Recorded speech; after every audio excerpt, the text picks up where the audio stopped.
Muy buenas noches, soy Omar Mariluz y voy a estar en Quien Tiene la Razón. Tremendo día el de ayer, no es un día después de mañana y francamente podemos decir que todavía hay muchas preguntas sobre la mesa de qué va a pasar con el país. Hay varias interpretaciones si lo que hizo el presidente de la República al disolver el Congreso fue lo más correcto, si fue constitucional, si fue un golpe de Estado, y también hay críticas al accionar del Parlamento. Entonces hemos escuchado una serie de interpretaciones de ambos lados en realidad y vamos a ver qué es lo que va a pasar en los siguientes días, cuál va a ser el accionar, por ejemplo, de la Comisión Permanente, si están dadas las condiciones para que sesione o si no están dadas, qué va a pasar ya en realidad con el Ejecutivo y el cronograma electoral que ya ha publicado el Jurado Nacional de Elecciones. Por lo pronto, la vicepresidenta Mercedes Arauz, que ayer juró o asumió de alguna manera el cargo de presidenta encargada ante la suspensión del presidente Martín Vizcarra por el Congreso que la había disuelto,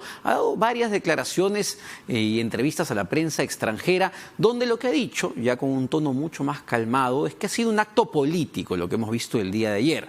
Y además ha dicho que va a esperar la decisión del Tribunal Constitucional respecto a esto, que tendría que ser la entidad encargada de sentar una posición. Si fue correcto el presidente Martín Vizcarra asumir que se le había rechazado la cuestión de confianza por el hecho de que habían votado la elección del nuevo magistrado del Tribunal Constitucional. Vamos a ver cuánto tiempo también demora en dirimir esto el Tribunal Constitucional. Y un tema clave en todo esto que está sobre la mesa es qué va a pasar con el magistrado que se eligió justamente el día de ayer y que fue lo que gatilló de alguna manera toda esta crisis política al nivel que lo hemos visto. El pariente, el primo hermano del presidente del disuelto, presidente del Congreso, Pedro Olaechea, porque hasta el momento su resolución no ha salido en el diario oficial El Peruano, entonces entendemos que no es oficial. Esa es otra discusión que se va a abrir en todo caso. Vamos a escuchar qué es lo que dijo Mercedes Arauz hoy a la prensa extranjera. En ese momento esas funciones las está cumpliendo el señor. O sea, no es una cosa. Es un acto político, sí, es un acto político. ¿Quién quiere asumir un cargo en condiciones de crisis y de desorden y de polarización? Yo soy una política seria y yo estoy aquí para trabajar por mi país. Yo no lo estoy haciendo por mi propio bienestar o porque me voy a ganar un rédito político para mañana o para hoy. Es más, hoy día me están detestando buena parte del país. Ciertamente no hemos tenido el Congreso ideal. Ha sido un Congreso muy difícil de trabajar, pero creo que, vuelvo a insistir, no ameritaba el cierre. Creo que el Congreso y el Ejecutivo están obligados a buscar consensos. Pero por la sensibilidad del... Doctora Arauz, algunos la critican a usted o la califican de muy ambiciosa. Ahora solamente se va a ir el Congreso. ¿Qué pasó con la promesa de todos nos vamos? Entonces, y antes era la reforma política, y antes era la reforma judicial. Entonces, y la vamos abandonando en el camino. La reforma judicial no se ha concluido, la reforma política no se ha concluido. Y yo creo que para poder tener unas buenas elecciones tenemos que concluir esas dos reformas. Hemos tenido una conversación informal con algunos organismos internacionales, pero solamente de manera informal. Bueno, una de ellas es la OEA, pero para ver el camino más adecuado, creo que su pronunciamiento nos da muy buenas señales, ¿no?, de que el Perú tiene que seguir por el camino constitucional. Lo que nos da pie la OEA es justamente a esta búsqueda de una solución en el diferendo de opiniones. O sea, ¿no? Bueno, para analizar toda esta situación en la que se encuentra sumida el país, estamos con Mauricio Mulder y Alberto Quintanilla, congresistas o excongresistas de la República. En verdad yo les decía que ya no sé cómo llamarlos en función a cada interpretación, así que ¿cómo se sienten ustedes, congresista Mulder? Depende cómo interpretes tú las cosas, si con el derecho o con el hecho, o sea, de facto o de jure. Mercedes Arauz es la presidenta de jure del Perú, el señor Vizcarra es el presidente de facto del Perú. Nosotros somos congresistas de jure porque hemos sido elegidos en cargo irrenunciable hasta el 28 de julio del año 21. Así como el señor Vizcarra se va a quedar hasta el 28 de julio del año 21 y a lo mejor hasta más.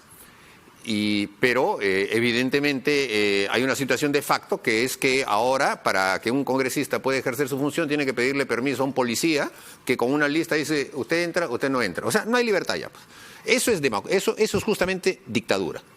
Cuando ya no se pueden reunir las cámaras, como se decía antes, de manera libre, la Asamblea Nacional o el Congreso de la República, porque un policía dice, usted entra, usted no entra.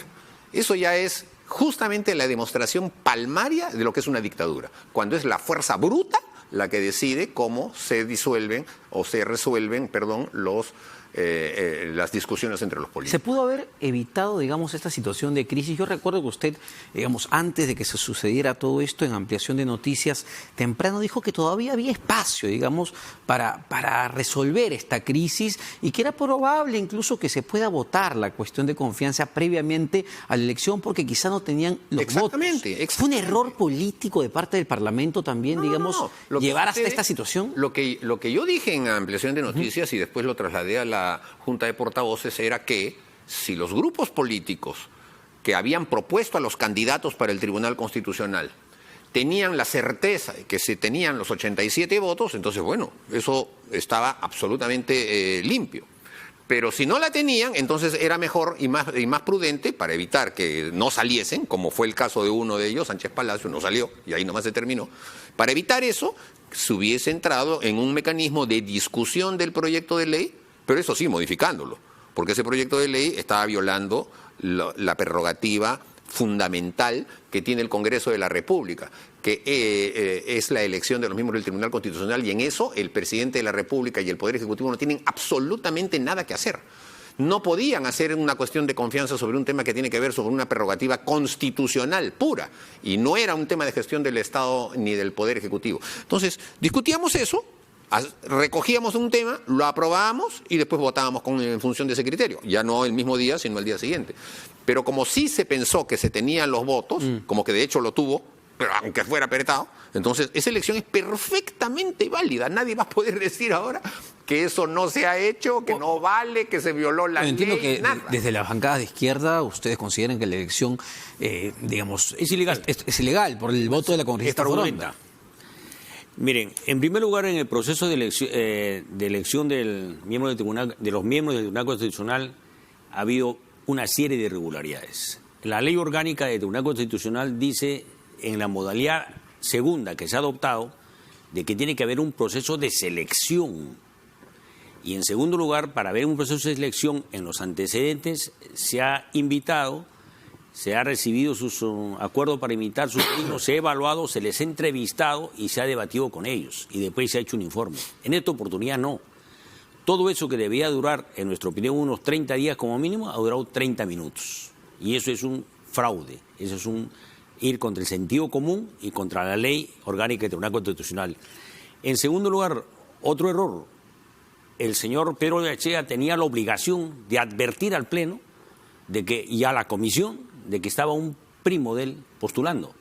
Y la Comisión podía decir, bueno, ya sabemos que es tu primo, entonces abstente o sigue nomás. Es una decisión sabiendo. Él tuvo que abstenerse de dirigir, digamos, el debate. Él debía advertir y el Pleno podía decirle, sigue continuando, y no advirtió. ¿Se advirtió? No advirtió. Mire, si vamos a interrumpir, Mauricio, porque la política no estoy interrumpiendo, diálogo, estoy acotando. La política es, digamos, llegar a acuerdos. Porque lo peor de la política es ciertamente menospreciar el sentido común, menospreciar a la opinión pública, menospreciar al adversario. Y eso nos lleva a este encono que hay en el país y a esta situación de entrampe, porque el enfrentamiento en dos poderes tiene mucho que ver con los estilos y las formas y la concepción de la política de muchos actores políticos. Entonces, esa votación es nula, porque ha habido fraude, porque legalmente la señora Marianela Frondo no votó y aparece en dos votaciones, votando por verde por el señor Gonzalo Ortiz de Ceballos, con lo cual es 87, y votando minutos después por Sánchez Palacios, en ámbar, y en ambas oportunidades todo el mundo lo vio y las cámaras de informaciones están ahí, ella estaba en el centro, estaba reclamando. Ahora, entiendo que también la congresista Jenny Vilcatomac, a quien se le consigna el voto, en la lista de votación aparece como no asistente. Ella aparece como no asistente, en el momento de la votación está ingresando y vota. Tiene sentido votar, pero el presidente Pedro Olachea no contabiliza y da el resultado con ella. Y una votación pública tiene que ser proclamada y no fue proclamada. Eso es otra irregularidad. Hay un dato que no se sabe, ¿ah? Ya, entonces ahí... Me lo han dado hoy día me lo han dado hoy día. El que ha marcado, de casualidad, porque ha bajado y se ha apoyado, ha sido Manuel Danmer. Manuel Danmer. Así es, hay un video. Congresista de Nuevo Perú. Hay un video. Bueno, pero ya... Marca de casualidad. Se le ve que baja y como ella es una persona, entonces se agarra y pone la mano. Porque cuando tú pones la huella digital, se habilitan los 3 botones. Pero ya el botón que marcas es ya cualquiera, simplemente es apretarlo, ¿no? Ahí ya la huella no... ¿Eso ya está totalmente eso, confirmado? No, sí, me lo han pasado eso no hoy es día. confirmado por lo siguiente, además es totalmente absurdo. A ver. Porque estamos hablando de 2 votaciones. En la primera votación, cuando se va a votar sobre Gonzalo Ortiz de Ceballos, Ollachea, aparece votando en verde. Y luego en la siguiente votación, minutos después, por Sánchez Palacios, aparece votando en amarillo. Eso nos puede decir que hay un fraude electrónico o alguien marcó por ella. La casualidad que pueda decir que hay el video que ha puesto Danmer sería una oportunidad, no 2 Ven el video, pues, vean el video y punto. En todo caso, es impugnable, por lo menos la elección del señor Ortiz de Ceballos. Porque además Ahora, no solo eso, porque también tiene otros errores. Pero es que él dice que no quiere, perdón, pero tú no quieres que te interrumpa, pero yo hablo 2 minutos y tú hablas 9. Bueno, entonces ya así, qué bonito. Por favor. La verdad, respeta, mira, aquí hay un director de debates que nos puede poner... No hay director de debates, es lo que quiere que nos Entonces, aquí alguien nos va a ordenar. Yo te estoy escuchando. No, por favor. En todo caso, que déjame refutar la parte en la que dice que él es... Intervengo y después vengo yo. Por eso. Mauricio. O sea, ¿cómo va a ser ilegal si es exactamente el mismo procedimiento con el que se eligió a los actuales miembros del Tribunal Constitucional? Exactamente el mismo. Quiere decir entonces que durante 5 años los actuales miembros, que son muy cercanos a la ideología de Alberto, han tenido actos nulos, porque supuestamente también fue ilegal. Entonces, yo creo que lo que se está buscando es justamente los tres pies del gato. Determinar por cualquier circunstancia siempre un vicio y un dolo y un ataque, porque lo que están buscando en el fondo es legitimizar el golpe de Estado y además ir hacia una nueva elección congresal que ellos la han reclamado durante mucho tiempo, que la van a convertir, si es que por supuesto ganan las elecciones, ellos creen que lo van a hacer, en una asamblea constituyente, porque de eso nomás hablan. Y ese nuevo Congreso, como asamblea constituyente, va a instaurar lo que ya en Bolivia, en Venezuela, en Ecuador, en Nicaragua se ha instaurado, la reelección permanente. Así que hasta el señor Vizcarra podría ser candidato el año 21, si es que sus aliados de la izquierda en la próxima elección ganan las elecciones y convierten la constitución peruana en una constitución tipo chavista. Ahora, entonces, ese es el objetivo. Sin embargo, lo que ha dicho incluso hoy la propia OEA, ¿no? En un comunicado, e incluso Mercedes Arauz en estas entrevistas que ha dado a la prensa extranjera, es que finalmente toda esta discusión de interpretaciones de un lado y del otro, porque, digamos, ambos lados tienen argumentos y para todos hay, por lo que hemos escuchado en las últimas horas, es que esto se va a resolver y se va a tener que resolver en el Tribunal Constitucional. Entonces, por eso era clave. ¿Qué va a pasar con el señor Ortiz de Ceballos ahí? Tendrían que inhibirse los que tienen el control del Tribunal Constitucional y que se les ha vencido el plazo hace 6 meses. Entonces, ¿por qué? Porque si fallan en un determinado sentido, se quedan más tiempo ellos. O sea, tendrían que inhibirse, obviamente, porque se van a ver favorecidos con su propio fallo para que seguir quedándose en el tribunal. ¿Hay un conflicto de intereses también? Bueno, ahí evidentemente puede haber un conflicto de intereses, pero quiero terminar sobre la elección anterior. Ajá. La última irregularidad y fundamental también, aparte de que nunca presentaron su solicitud de aceptación para postular, es el tema de la prelación. La prelación empezaba con otro, y el señor Pedro Ollachea, ahora podemos especular que era porque era su pariente, lo pone primero, sin ninguna razón y sin ningún ordenamiento ni alfabético, ni por edad, ni por antigüedad, ni colegiación. Bueno, ese es un tema que está ahí. El otro tema, nosotros sí queremos un nuevo país y no queremos una Venezuela, porque ya tenemos la experiencia de la hiperinflación del gobierno de Alan García Pérez, 89, 88, 90, que fue un desastre y que abrió, digamos, a que hubiera el terrorismo en el país. Y eso no queremos que se repita, como tampoco nosotros queremos imitar ningún gobierno de a ver, ustedes ni insisten mucho por la menos. constituyente, entiendo. No, nosotros insistimos en que se tiene que revisar. No estamos constituyendo muerte. Nosotros sí decimos claramente que esta constitución está acabada, está agotada, porque no tiene planificación, porque no hay un correcto equilibrio de poderes, porque la función conservadora del Estado es sumamente debilitada y eso realmente lleva a un caos. Ya, pero el caos que vivimos el 88-90 con el gobierno del cual el APRA A ver, fue pero parte en y lo dirigió el práctico, país. Congresista No queremos Mulder, que ¿qué se repita. viene mañana? ¿Qué se viene en los próximos días? Es decir, ver, la comisión correcto. permanente va a sesionar, ¿qué va a hacer el presidente Vizcarra? Vaticinar, pero tengo que contestar también. Para comenzar, es infundio decir que el terrorismo comenzó con el gobierno de Alan García. El primer acto terrorista que efectuaron los primos hermanos de ellos, que son los senderistas, fue el 18 de junio del año 80, justamente cuando se inauguraba el gobierno del presidente Belaúnde. En primer lugar. En segundo lugar, la hiperinflación del gobierno de Belaúnde y también la hiperinflación del primer gobierno de Alan García fue consecuencia de la aplicación de políticas que son justamente erróneas y que se están aplicando en Venezuela y que es la que ellos también pregonaron. Porque en ese momento, por ejemplo, la estatización de la banca contó con el aplauso de la izquierda. Ahora vienen a descolgarse de las responsabilidades de eso, por favor. Y en tercer lugar, es evidente que ir hacia el tema de la Asamblea Constituyente para ellos es solo si es que ellos ganan las elecciones. Porque si la Asamblea Constituyente, por ejemplo, fuese la actual, no, pues ahí sí que no. Lo que ellos quieren es copar el poder, porque lo que quieren es quedarse en el poder. Y cuando nos referimos a Venezuela, no me estoy refiriendo a la hiperinflación, me estoy refiriendo a que el que entra de presidente se queda hasta que se muere.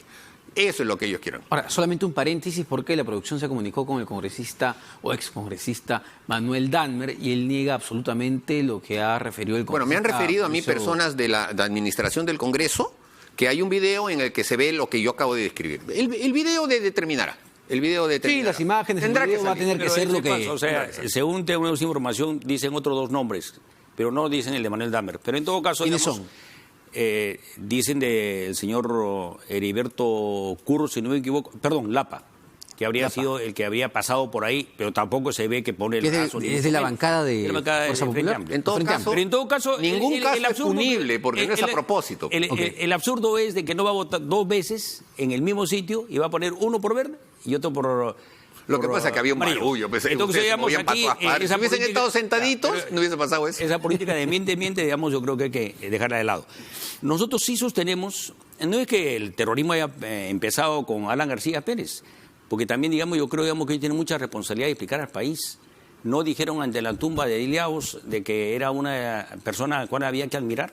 ¿No dijo eso Alan García Pérez? No, No, fue el Armando señor Villanueva, no fue Alan Armando García. Villanueva y Alan Te García pues, equivocas. no visitó, digamos, Ya te estás, a uno de los ya dirigentes te altos. Te que estás está olvidando de los cadena detalles de la perpetua. historia ya. Bueno, yo creo, digamos, que... o guarda, No fue Alan, pues. Pero no hable, pues. Pero Alan García No, hablas de Polay, ¿o no? Veamos, ¿Alan García pues, qué? también. ¿Qué? No tuvo que ver con la gente, digamos, que después de... Polay fue aprista, eso no tiene nada que ver que Alan García haya tenido que ver con Polay. ¿De dónde estás sacando tú eso? Pero si O sea, la historia lo dice, o sea... guarda, que mira, Polay haya sido ¿sabes aprista qué? implica que nosotros somos del mantén la MRTA. calma porque No, ciertamente, no, pues que digamos, estás hablando pavadas, pues hermano. Estás diciendo Tú estás hablando que una mentira. persona que ha sido aprista, engañar a la gente. entonces José Luis de la Puente Uceda también es que ha sido origen aprista, ustedes van a decir que es un terrorista. También tú tienes que explicar eso. Pero por favor, que una persona haya sido aprista y después haya vuelto terrorista, para por favor. pensar, digamos, la cosa es lo que le conviene, sí. Volvamos al Vamos a presente, sacar. señores, y a mirar el futuro, que es lo que les importa a la mayoría de peruanos. Pero que no hay que distorsionar la historia, pues. Me gustaría comentar el comunicado que ha sacado el Congreso, porque va a ser muy importante lo que pase en las próximas semanas y lo que digan, digamos, no solo en entidades internacionales, sino también las organizaciones aquí locales, incluso los propios gobiernos regionales que han dado su respaldo al presidente Martín Vizcarra, pero quiero leer el pronunciamiento del Congreso de la República, que me parece sumamente importante, disuelto evidentemente por el presidente Vizcarra. El Congreso de la República, dentro del marco constitucional, se mantiene en funciones. Ojo con eso. Se ha decidido convocar el día de mañana a titulares y suplentes a sesión de la Comisión Permanente a efectos de determinar las soluciones democráticas ante la crisis de poderes en la que nos encontramos. El Congreso de la República saluda la disposición de parte de la OEA para ser mediadores, componedores, acepta y espera a su intervención dentro del marco democrático. Requerimos que los funcionarios del Diario Oficial El Peruano cumplan bajo responsabilidad con publicar la resolución legislativa que comunica la elección del nuevo magistrado del Tribunal Constitucional, tarea que el Congreso cumplió en respecto irrestricto de la Constitución y pedido de su presidente Ernesto Blume. Solicitamos a la Policía Nacional del Perú y las Fuerzas Armadas que permitan el normal funcionamiento del Parlamento de la República a efectos de que se cumpla con todos los compromisos que como legislativo estamos obligados a cumplir. Es lo que señala hoy el disuelto Congreso de la República. Entonces, ¿hay espacio todavía para llegar a un punto de entendimiento, de negociación, de calma en el país? Yo sí creo, en política nunca hay que dejar de lado que la política es fundamentalmente diálogo, intercambio de opiniones, búsqueda de consensos y cuando no hay consensos, votaciones y respeto a ellas. Eso es lo democrático. En el tema del comunicado, yo creo, digamos, que en esa cuestión de que ya se va a incorporar el señor Gonzalo Ortiz de Ceballos porque ha sido elegido, hay una impugnación en curso. Y además tiene tantos vicios legales que eso lo más honesto sería que el señor decline y no acepte. Pero hay un detalle que me llama la atención cuando señala que mañana se va a instalar la comisión permanente. ¿Es esto una forma, digamos, de aceptar la situación de parte del presidente Pedro Laechea sobre este tema? Hechos cumplidos, pues, porque lo que está, vuelvo a decir, lo que está en el derecho es que los congresistas seguimos siendo congresistas y hemos suspendido al presidente de la República y se nos ha citado todos los congresistas al Pleno del Congreso para el día 4 para poder votar la vacancia del señor Vizcarra. Pero los hechos cumplidos son que la policía no deja entrar a los demás congresistas. La policía es la que decide quiénes son los que entran y quiénes son los que no entran, que es un golpe de Estado, pues. Entonces, cuando, por ejemplo, la izquierda salva esta situación y dice que el diálogo se da entre demócratas, el diálogo se da de buena fe entre personas que están imbuidas de un derecho de elección. Pero el diálogo no se hace con bayonetas al frente, con pistolas al frente. O sea, eso ya es golpe de Estado. Y a mí me da risa que tengan ellos esta posición porque son furibundamente antifujimoristas, ¿no? Todo el tiempo Fujimori, Fujimori. Pero en hacer golpes de Estado, igualito a Fujimori, porque el golpe del 5 de abril del 92 es exactamente igual al golpe de ahora. Entonces, ¿por qué ese golpe es malo y este golpe es bueno? El golpe de Fujimori fue exactamente lo mismo. Y también hizo una asamblea constituyente, Fujimori, que es lo que están pidiendo ahora, ellos. pero en términos prácticos, son recontra fujimoristas. Pero en términos prácticos, si yo, por ejemplo, soy Pedro Laechea y no acepto y entiendo que esto ha sido un golpe de Estado, que Martín Vizcarra está suspendido y que ya no tiene, digamos, el poder legítimo constitucional, no debería instalarse la comisión permanente, porque de alguna manera sería aceptar. O sea, la situación de Mercedes ¿no? Arauz es exactamente igual a la de Juan Guaidó, de Venezuela, que es el presidente elegido, pero no ejerce porque Maduro es el que está sentado en el Palacio de Miraflores y controla las Fuerzas Armadas y la policía. Entonces, uno es el presidente de jure, reconocido por la Asamblea Nacional Venezolana, y el otro es el presidente de facto, que controla todo el poder. Entonces, exactamente lo mismo está pasando en el Perú. Mira, yo creo, digamos, que hablar de exactamente lo mismo entre el 5 de abril de 92 y el 30 de septiembre del 19 es ciertamente una barbaridad. Porque hay una serie de diferencias. O sea, en primer lugar, no ha habido, digamos, cierre del Tribunal Constitucional, cierre del Poder Judicial, asalto a los diarios, control editorial de los medios de comunicación, etcétera, etcétera. Todo eso hay una cuestión absoluta y diferente.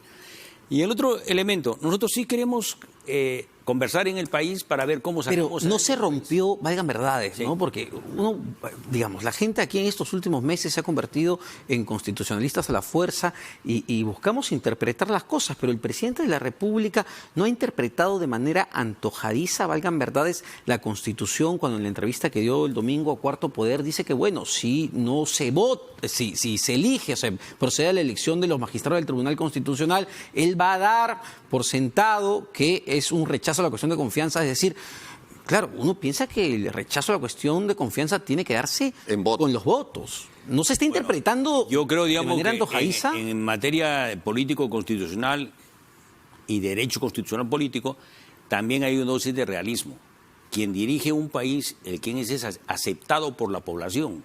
Y no solo, digamos, también por votos, también por aceptación, y la institución tendrá que pronunciarse. Por eso nosotros decimos, cualquier controversia final tendrá que resolverla legalmente el Tribunal Constitucional.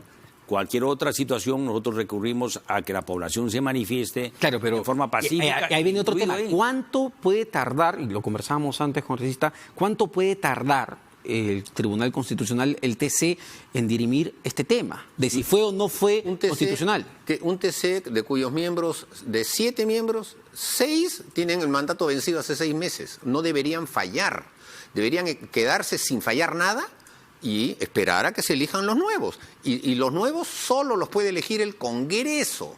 en el artículo 201. Y como el Congreso está en comisión permanente, que lo elija la comisión permanente o que se convoque las sesiones del Pleno porque se necesitan 87 votos. Entonces, lo que está haciendo el señor, por eso yo lo digo, lo que está haciendo el señor Vizcarra es que este actual Tribunal Constitucional, que le es muy proclive, con el que tiene mucha identificación, con el que son antifujimoristas, que tienen posición política, este es el que resuelva un conflicto. Pero el Congreso, para el que no tiene imparcialidad. Pero del otro lado, el Congreso el día de ayer también, congresista, no infringió varias veces la Constitución, en principio no dejando entrar al presidente del Consejo de Ministros al Pleno, luego de las protestas tuvo que entrar, no le querían dar la palabra, al final se le tuvo que ceder la palabra y él dijo, yo estoy acá en base al artículo 129 de la Constitución. Pero el artículo dice que él puede participar en los debates del Congreso. Más no votar.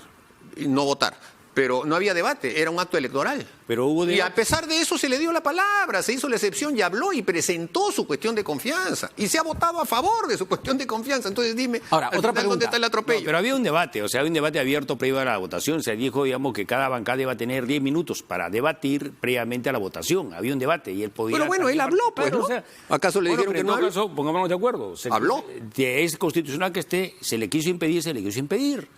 No se le quiso impedir, habló y presentó su cuestión de confianza. Habló claro, la cuestión de confianza se votó y ya salió favorable. ¿Cómo puede después decir que no se le ha dado la confianza? Otro tema. Él presenta, digamos, la cuestión de confianza, lo hace a viva voz en el medio del discurso. El Congreso, el Pleno del Congreso no tenía que votar de manera inmediata esa cuestión de confianza una vez presentada por el presidente del Consejo de Ministros, es decir, estaban ustedes en la potestad de ir a otro tema que era al debate. Al debate, se fue al debate. No, se fue a la elección de los magistrados. Porque estábamos en elección, pues. Es que parte de la cuestión de confianza era de que ese proceso se suspenda. Eso lo había dicho en el mensaje presidencial, eso lo había advertido previamente. Pero eso es ilegal. O sea, no es ilegal. No se puede suspender una acción del Congreso. La Constitución dice de confianza. Que el Consejo de Ministros, el presidente del Consejo de Ministros, puede hacer interponer una acción, pedir una votación de confianza por políticas de Estado.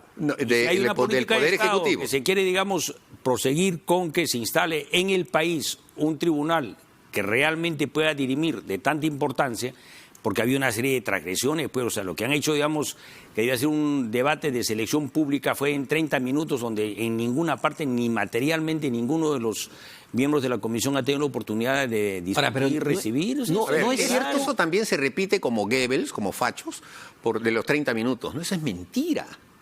La comisión se instaló en noviembre del año pasado, en noviembre. Y los nombres se fueron manejando desde noviembre. El que se haya redactado en el último papel en 20 minutos es porque eran 10 nombres, nada más, no demoraba más. Eso mienten ellos.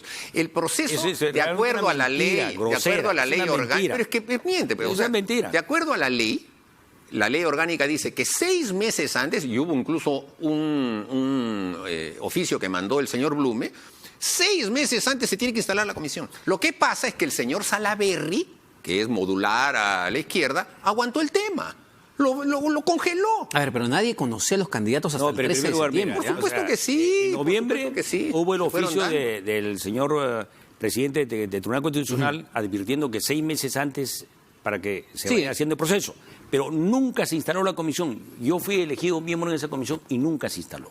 La comisión se instala el 13 de septiembre, si no me equivoco. El 11 de septiembre, cuando lo convocan, después de 9 meses. Y no esa comisión original. Pero eso fue porque la frenó el señor Salaverry. Entonces no es que desde hace 9 meses ya se conocieron. No, pero no es cierto. O sea, se fueron dando a lo largo de todos esos en 30 minutos. O sea, ellos han venido tal vez... Y por último, si hubiera sido en 30 minutos, ¿cuál es el problema? ¿Acaso dice que tiene que durar 6 meses? Bueno, ponte de acuerdo. ¿Son 9 meses? No, por último, te estoy diciendo. No mientas públicamente. No estoy mintiendo. El mentiroso eres tú, por favor. El mentiroso eres tú, porque estás engañando a la población. Las personas ya se sabían. Lo que pasa es que ustedes solo votan entre ustedes. Ustedes quieren un tribunal constitucional comunista y quieren que ese tribunal constitucional comunista les garantice su asamblea constituyente para instaurar el gobierno. Nadie supo de los candidatos hasta el 13 de septiembre. Se han ido sabiendo los nombres, por favor. Ciertamente se escondió. Por favor. Se escondieron. Lo que pasa es que sí se sabían. Lo que pasa es que no eran públicos. ¿Por qué? Porque el señor Salaverry los tenía guardados.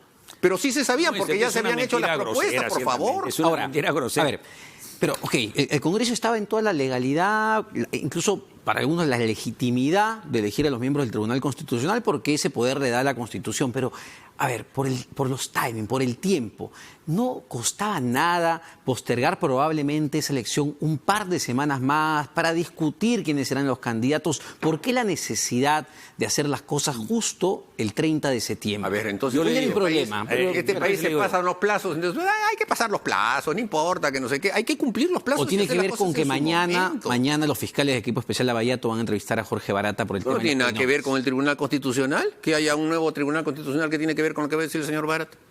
Yo sí creo que tiene que ver. Hay una desesperación. O sea, el señor Barata no va a hablar si es que el Tribunal... Hay un sector político en el país, del fujimorismo y también el APRA, que buscan aterradamente paralizar toda investigación que pueda determinar presuntos hechos delictivos. Ah, sí, qué bonito. Oye, los corruptos son ustedes, por favor. Ahora vienes con ese cuentazo.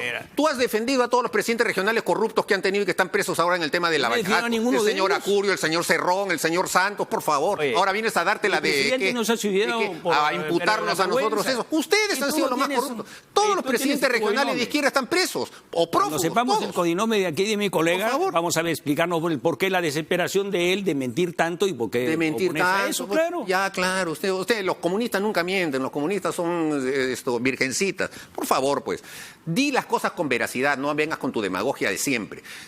El APRA. ¿Y qué? ¿Y la responsabilidad que tienen ustedes de todos los presidentes regionales? Por favor, hombre. Por favor. Yo La creo, señora digamos, Penónica que Mendoza tenemos uno de los gobiernos más las... corruptos de la historia, es el de Fujimori, al cual él sostiene y apoya permanentemente. Y también favor, el de Alan García. Y que esperemos Ya que ven, ahora dale, quienes como van a sea, saber pues, quién es el señor claro. Zipán, quién es el señor... etcétera, etcétera, en lo cual también, digamos, Ya, bueno, descubriremos. pues, o sea, Eso es salga el que error salga, ellos tienen. salga el que salga, pero los corruptos son ustedes. Bueno, ¿hay algún temor, valgan verdades, de mañana lo que pueda revelar Jorge Barata a los fiscales del equipo especial? No, al dado que contrario, efectivamente se ha revelado codinomes al contrario, que que vinculan se al sepa APRA. todo de una vez. O sea, hay que saber quiénes son esas personas, pues. Hay que saber. Ojalá que mañana se sepa y se dilucide todo.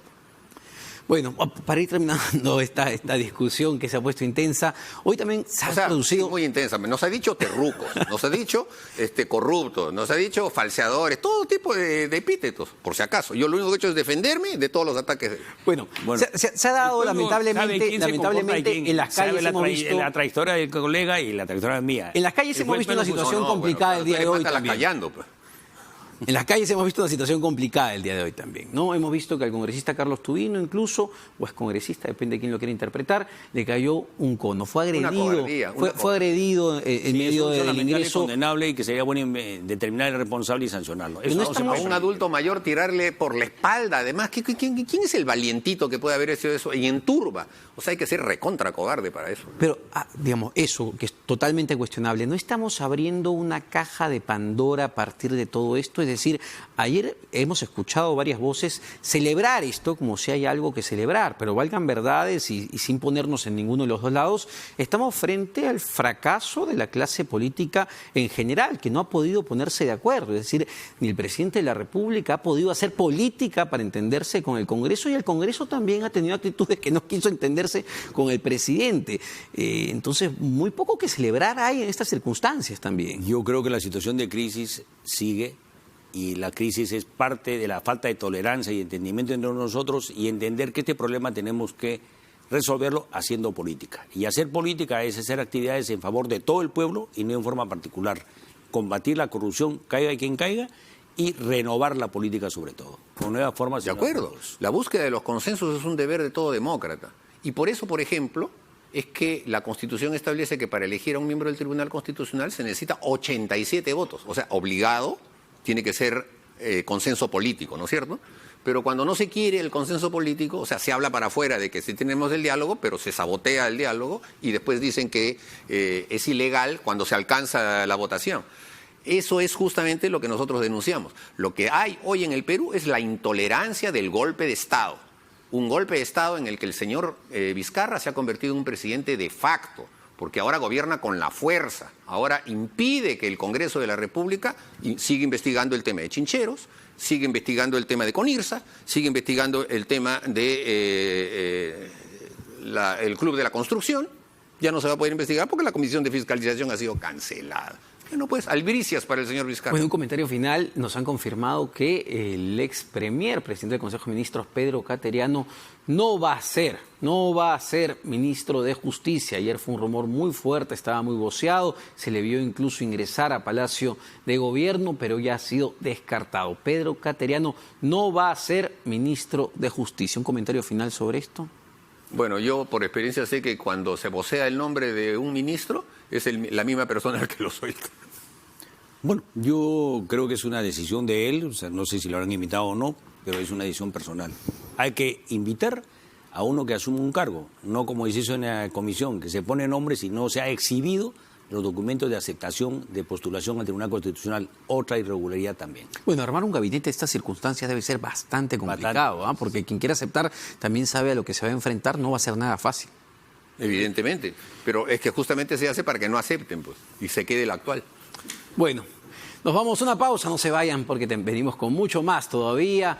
En Quién tiene la razón, vamos a venir con el penalista Carlos Caro para hablar de todo lo que va a ser mañana el interrogatorio de Jorge Barata por el Ejecutivo Especial Lavallato.